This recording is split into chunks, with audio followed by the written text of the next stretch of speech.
Yo, yo, yo, what's going on, ladies and gentlemen? It's your boy Crimpyro. It's been about a week since Juice WRLD's The Party Never Ends dropped. Today we're going to be diving into how it's holding up. Is the album better than we thought, or did the missed opportunities really still stand out? From the tracklist decisions to the vibe that just didn't match the hype, I break down why this album feels like a letdown despite Juice WRLD's undeniable talent.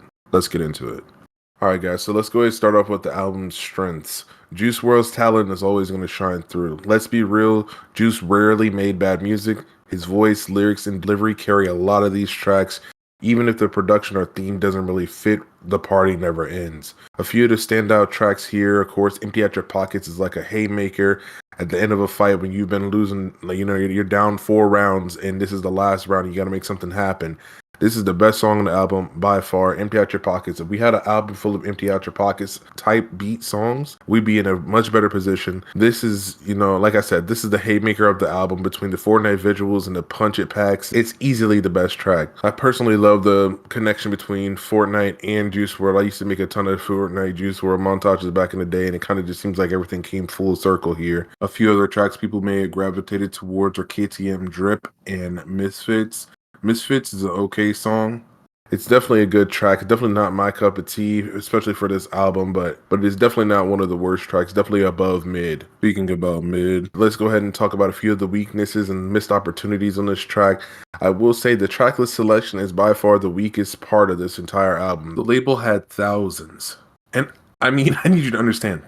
Billions and billions and billions and billions and billions and billions and billions and thousands of unreleased tracks to pick from, but I don't understand how we get Lace It and Goodbye on a party album. It just doesn't make sense. I know Goodbye is a tribute, but it just doesn't fit the vibe of The Party Never Ending. That could have just remained a single and completely off the album.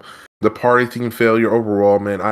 You just kind of don't get a party vibe from this at all, man. It's almost like they're having fighting demons and then just some amalgamation of like nonsense that they just seems like somebody was confused, man.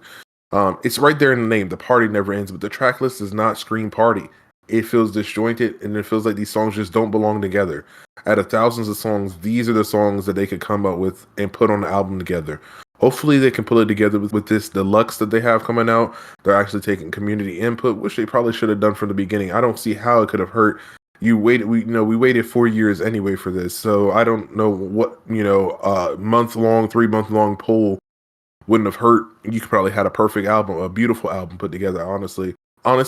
The last part I think is kind of a weakness and a missed opportunity on this. Of course, we are getting a deluxe is what they're teasing, but there was so much hype around this album, but we only got about, we got less than 20 tracks. Like, it should have at least been a double disc, but instead we got this, man. It's kind of like the label was kind of missing it. Like, they're so money hungry, but they kind of missed the mark here still. I want to get across that the biggest problem is, again, the label had thousands of songs, thousands of unreleased tracks to pick from with production, not songs that, have no beat or trash production or just, snippets. They had thousands of songs. I've heard them that they could have picked from, and this is what we get, bro. Speaking about the hate and, things, the feedback I've gotten in my last video, I want to go ahead and talk about the impact of leaks on the reception. A lot of people and a lot of fans like to argue that the leaks are the reason why we don't enjoy the album that we got. Some people say leaks ruined the album altogether, but let's be real. The track list and the vibes are the bigger problem here. Leaks or no leaks. The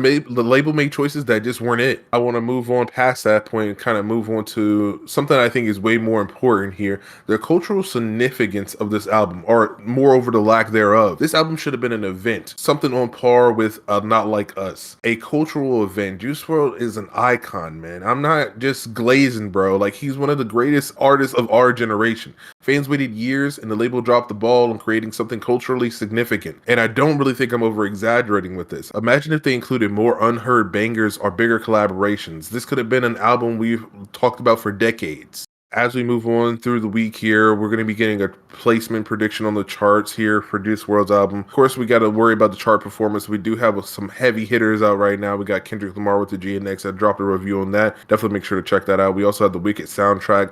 A lot of people predicting that this is going to come in around the 4 spot when it debuts on the Billboard charts. I'm kind of in that same sentiment, probably around 4. I don't see it breaking through. I mean, some of these songs don't even have 1 million views on YouTube yet. I guess the next question that kind of comes up is, where do I see this album charting long term? Honestly, it's not bad enough to flop, but I don't think it's great enough to dominate for years and years like his other tracks have. As far as the legacy of Juice WRLD compared to Goodbye and Good Riddance or Legends Never Die, The Party Never Died just feels like a mid-tier album for Juice. It's not bottom of the barrel, but it's also not legendary like it could have been. I want to take this moment to thank you guys for rocking with me and listening to the video this far. If you've gotten this far, make sure to like and subscribe, man. I do want to know how you guys feel down in the comments. Am I missing some points here? Am I spot on? Is this how you feel? Let me know down below. I want to summarize everything here. Ultimately, at the end of the day, The Party Never Ends is not a terrible album. It just didn't meet the hype around it, and Juice deserved better. That's why I said in my previous video, this just ain't it. Something I really wanted to see in the last video was a lot more suggestions. If you guys have song suggestions that should have been on this album, let me know. Maybe I can check them out on my free time. Thank you all for watching. Have a wonderful day.